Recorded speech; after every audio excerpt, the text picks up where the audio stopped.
ಪದಗಳಲ್ಲಿ ಬದಲಾವಣೆ. ನಾಮಪದ ಇಲ್ಲವೇ ಗುಣಪದಗಳಿಗೆ ಯ ಇಲ್ಲವೇ ಇಕ ಎಂಬ ಪ್ರತ್ಯಯವನ್ನು ಸೇರಿಸಿದಾಗ ಅವುಗಳ ಮೊದಲನೆಯ ಅಕ್ಷರದಲ್ಲಿ ಬರುವ ಸ್ವರಗಳು ಅನಿಯಮಿತವಾಗಿ ಕೆಳಗೆ ಕೊಟ್ಟಿರುವ 3 ಮುಖ್ಯವಾದ ಬದಲಾವಣೆಗಳಿಗೆ ಒಳಗಾಗುತ್ತವೆ. 1. ಅಕಾರ ಆಕಾರವಾಗುವುದು. ಮೊದಲನೆಯ ಅಕ್ಷರದಲ್ಲಿರುವ ಅಕಾರ ಕೆಲವು ಪದಗಳಲ್ಲಿ ಆಕಾರವಾಗಿ ಬದಲಾಗುತ್ತದೆ. ಉದಾಹರಣೆಗೆ ಯ ಪ್ರತ್ಯಯ ಚಪಲ ಚಾಪಲ್ಯ, ಸಮೇಪ ಸಾಮೀಪ್ಯ, ಸಮ ಸಾಮ್ಯ, ಸದೃಶ ಸಾದೃಶ್ಯ, ಮಲಿನ ಮಾಲಿನ್ಯ. ಇಕ ಪ್ರತ್ಯಯ ಮಂತ್ರ ಮಾಂತ್ರಿಕ, ಮರ್ಮ ಮಾರ್ಮಿಕ, ಪ್ರಕೃತಿ ಪ್ರಾಕೃತಿಕ, ಮನಸ್ಸು ಮಾನಸಿಕ, ಯಂತ್ರ ಯಾಂತ್ರಿಕ. ಆದರೆ ಬೇರೆ ಕೆಲವು ಪದಗಳಲ್ಲಿ ಈ ಅಕಾರ ಬದಲಾಗದೆ ಹಾಗೆಯೇ ಉಳಿದಿರುವುದನ್ನು ಕೆಳಗಿನ ಉದಾಹರಣೆಗಳಲ್ಲಿ ಕಾಣಬಹುದು. ಪದ ಪದ್ಯ, ವನ ವನ್ಯ, ರಸ ರಸಿಕ, ಕ್ಷಣ ಕ್ಷಣಿಕ. 2. ಈ ಮತ್ತು ಎ ಎಂಬ ಸ್ವರಗಳು ಐ ಎಂದಾಗುವುದು. ನಾಮಪದ ಇಲ್ಲವೇ ಗುಣಪದಗಳ ಮೊದಲನೆಯ ಅಕ್ಷರದಲ್ಲಿ ಬರುವ ಈ ಮತ್ತು ಎ ಎಂಬ ಸ್ವರಗಳು ಆ ಪದಗಳೊಂದಿಗೆ ಯ ಇಲ್ಲವೇ ಇಕ ಎಂಬ ಪ್ರತ್ಯಯ ಸೇರಿದಾಗ ಅನಿಯಮಿತವಾಗಿ ಐ ಎಂಬ ಸ್ವರವಾಗಿ ಬದಲಾಗುತ್ತವೆ. ಉದಾಹರಣೆಗೆ ಯ ಪ್ರತ್ಯಯ ಶಿವ ಶೈವ, ವಿಚಿತ್ರ ವೈಚಿತ್ರ್ಯ, ದೀನ ದೈನ್ಯ, ಶೀತ ಶೈತ್ಯ, ಚೇತನ ಚೈತನ್ಯ, ಏಕ ಐಕ್ಯ. ಇಕ ಪ್ರತ್ಯಯ ನಿಸರ್ಗ ನೈಸರ್ಗಿಕ, ಲಿಂಗ ಲೈಂಗಿಕ, ನೀತಿ ನೈತಿಕ, ವೀಣೆ ವೈಣಿಕ, ದೇಹ ದೈಹಿಕ, ದೇವ ದೈವಿಕ. ಇಂತಹ ಬದಲಾವಣೆ ಎಲ್ಲ ಪದಗಳಲ್ಲೂ ಕಾಣಿಸುವುದಿಲ್ಲವೆಂಬುದಕ್ಕೆ ದೇಶ ದೇಶ್ಯ, ದಿವ ದಿವ್ಯ ಎಂಬಂತಹ ಬಳಕೆಗಳನ್ನು ಉದಾಹರಣೆಯಾಗಿ ಕೊಡಬಹುದು. 3. ಉ ಮತ್ತು ಓ ಎಂಬ ಸ್ವರಗಳು ಔ ಎಂದಾಗುವುದು.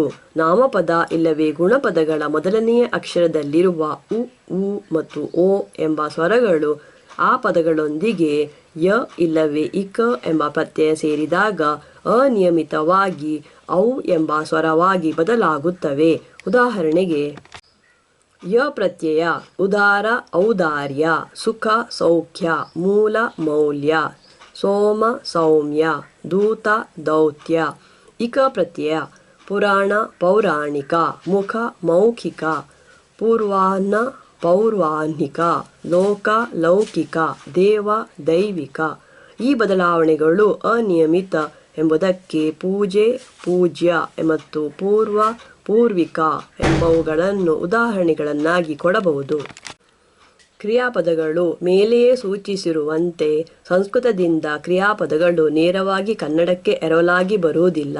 ಇದಕ್ಕೆ ಬದಲಾಗಿ ಅವುಗಳಿಂದ ತಯಾರಾದ ನಾಮಪದಗಳಿಗೆ ಕನ್ನಡದ ಇಸು ಎಂಬ ಪ್ರತ್ಯಯವನ್ನು ನೇರವಾಗಿ ಸೇರಿಸಿ ಇಲ್ಲವೇ ಅವುಗಳ ಕೊನೆಯಲ್ಲಿ ಕಾಣಿಸುವ ಪ್ರತ್ಯಯದ ಬದಲು ಈ ಪ್ರತ್ಯಯವನ್ನು ಬಳಸಿ ಕ್ರಿಯಾಪದಗಳನ್ನು ತಯಾರಿಸಬೇಕಾಗುತ್ತದೆ.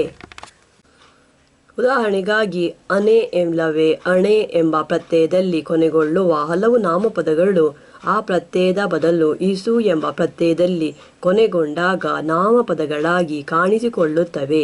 ಉದಾಹರಣೆಗೆ ಆಲೋಚಿಸು ಆಲೋಚನೆ, ಉತ್ಪಾದಿಸು ಉತ್ಪಾದನೆ, ಕಲ್ಪಿಸು ಕಲ್ಪನೆ, ಚಲಿಸು ಚಲನೆ, ಆಕರ್ಷಿಸು ಆಕರ್ಷಣೆ, ಆಚರಿಸು ಆಚರಣೆ, ನಿರಾಕರಿಸು ನಿರಾಕರಣೆ, ಪ್ರಕಟಿಸು ಪ್ರಕಟಣೆ, ನಟಿಸು ನಟನೆ, ಪ್ರಾರ್ಥಿಸು ಪ್ರಾರ್ಥನೆ, ಭಜಿಸು ಭಜನೆ, ಸಹಿಸು ಸಹನೆ, ವರ್ಣಿಸು ವರ್ಣನೆ, ಮನ್ನಿಸು ಮನ್ನಣೆ, ವಿಚಾರಿಸು ವಿಚಾರಣೆ, ಸ್ವೀಕರಿಸು ಸ್ವೀಕರಣೆ, ಸ್ಮರಿಸು ಸ್ಮರಣೆ, ರಕ್ಷಿಸು ರಕ್ಷಣೆ. ಅನೆ ಇಲ್ಲವೇ ಅಣೆ ಎಂಬ ಪ್ರತ್ಯಯದ ಬದಲು ಅನ ಇಲ್ಲವೇ ಅಣ ಎಂಬ ಪ್ರತ್ಯಯವು ಇಂತಹ ಕೆಲವು ನಾಮಪದಗಳಲ್ಲಿ ಕಾಣಿಸುತ್ತದೆ. ಉದಾಹರಣೆಗೆ ಚುಂಬಿಸು ಚುಂಬನ, ಬಂಧಿಸು ಬಂಧನ, ಪ್ರದರ್ಶಿಸು ಪ್ರದರ್ಶನ, ಪ್ರಕಾಶಿಸು ಪ್ರಕಾಶನ, ಅಪಹರಿಸು ಅಪಹರಣ, ಆಮಂತ್ರಿಸು ಆಮಂತ್ರಣ, ಚಿತ್ರಿಸು ಚಿತ್ರಣ, ಆಕ್ರಮಿಸು, ಆಕ್ರಮಣ. ಈ ಎರಡು ರೀತಿಯ ಪ್ರತ್ಯಯಗಳಲ್ಲಿ ನಕಾರ ಎಲ್ಲಿ ಬರುತ್ತದೆ ಮತ್ತು ಣಕಾರ ಎಲ್ಲಿ ಬರುತ್ತದೆ ಎಂಬುದಕ್ಕೆ ಸಂಸ್ಕೃತದಲ್ಲಿ ನಿಶ್ಚಿತವಾದ ನಿಯಮವಿದೆ. ಆದರೆ ಈ ನಿಯಮ ಕನ್ನಡಕ್ಕೆ ಎರವಲಾಗಿ ಬಂದಿರುವ ಪದಗಳಲ್ಲಿ ಅಷ್ಟೊಂದು ನಿಶ್ಚಿತವಾಗಿ ಉಳಿದಿಲ್ಲ.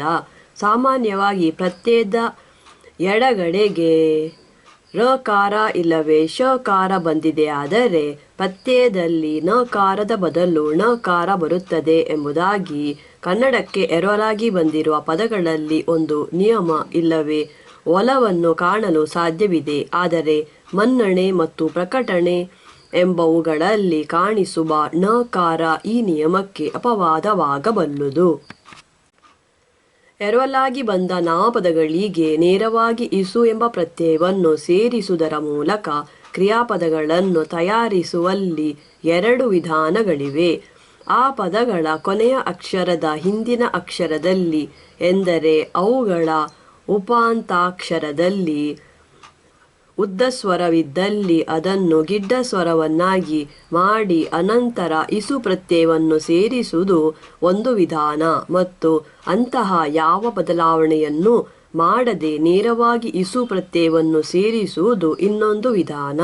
ಉದಾಹರಣೆಗೆ, ಮೊದಲನೆಯ ವಿಧಾನ ಉಪಚಾರ, ಉಪಚರಿಸು, ವ್ಯವಹಾರ, ವ್ಯವಹರಿಸು, ಪರಿಣಾಮ, ಪರಿಣಮಿಸು, ಸಂಚಾರ, ಸಂಚರಿಸು, ಉಚ್ಚಾರ, ಉಚ್ಚರಿಸು. ಎರಡನೆಯ ವಿಧಾನ ಉಪಯೋಗ, ಉಪಯೋಗಿಸು, ಅನುವಾದ, ಅನುವಾದಿಸು, ಅನುಮಾನ, ಅನುಮಾನಿಸು, ಸಂತೋಷ, ಸಂತೋಷಿಸು, ಸನ್ಮಾನ, ಸನ್ಮಾನಿಸು, ನಿರ್ಧಾರ, ನಿರ್ಧರಿಸು, ವಿಸ್ತಾರ, ವಿಸ್ತರಿಸು, ನಾಶ, ನಶಿಸು, ಲಾಭ, ಲಭಿಸು, ವಿಭಾಗ, ವಿಭಾಗಿಸು, ನಿರ್ದೇಶ, ನಿರ್ದೇಶಿಸು, ವಾಸ, ವಾಸಿಸು, ವಾದ, ವಾದಿಸು.